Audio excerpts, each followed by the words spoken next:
বিশ্ব গণতন্ত্র দিবসে দলের ভারপ্রাপ্ত চেয়ারম্যান দেশনায়ক তারেক রহমান দিক নির্দেশনামূলক বক্তৃতা দিয়েছেন, যেটা সারা জাতির কাছে প্রশংসনীয় হয়েছে। আমরা ভারপ্রাপ্ত চেয়ারম্যান মহোদয়ের নির্দেশক্রমে শিল্প অঞ্চল হিসাবে গাজীপুর টঙ্গী প্রসিদ্ধ এলাকা, এই এলাকায় গার্মেন্টস শিল্পে যেন কেউ কোনো বিশৃঙ্খলা সৃষ্টি করতে না পারে, তার জন্য গাজীপুর মহানগরের নেতৃবৃন্দ অত্যন্ত তৎপর। যখনই কোনো সমস্যার কথা জানতে পারে তারা নেতৃস্থানীয় নেতৃবৃন্দ সাথে সাথে এটার পদক্ষেপ নিয়ে সেটার মীমাংসার চেষ্টা করে।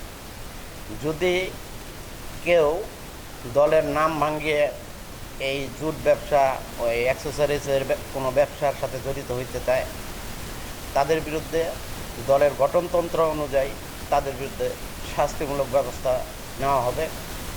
আপনারা ইতিমধ্যে দেখেছেন আমাদের দলের পক্ষ থেকেও বিভিন্ন জায়গায় মামলা হয়েছে।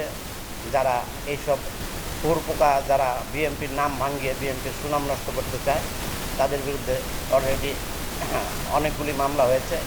ভবিষ্যতে যারা করবে তাদের বিরুদ্ধে মামলা হবে এবং দলীয় গঠনতন্ত্র অনুযায়ী তাদের বিরুদ্ধে সিদ্ধান্ত দেওয়া হবে। সেনাবাহিনীকে ম্যাজিস্ট্রেসি পাওয়ার দেওয়া হয়েছে, যেহেতু পুলিশ বাহিনীতে যারা অনিয়ম দুর্নীতি করেছিল তারা এখনও আসে নাই, কাজে যোগদান করে নাই। পুলিশ স্বল্পতার কারণে তাদেরকে ম্যাজিস্ট্রেসি পাওয়ার দেওয়া হয়েছে।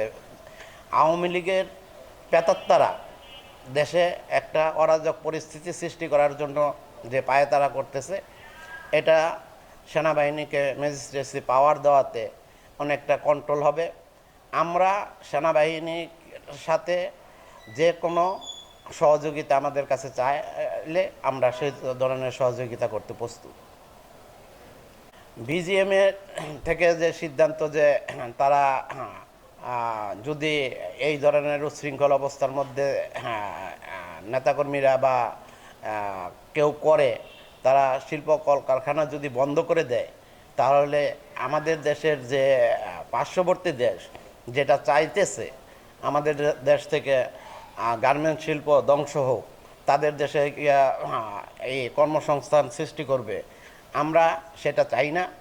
আমরা বিজিএমে সকল নেতৃবৃন্দকে বলবো, যদি এরকম কোনো সমস্যার সম্মুখীন হয় তাহলে আমাদের সাথে যোগাযোগ করলে আমরা অবশ্যই এটা দলের পক্ষ থেকে তাদেরকে সর্বাত্মক সহযোগিতা করব।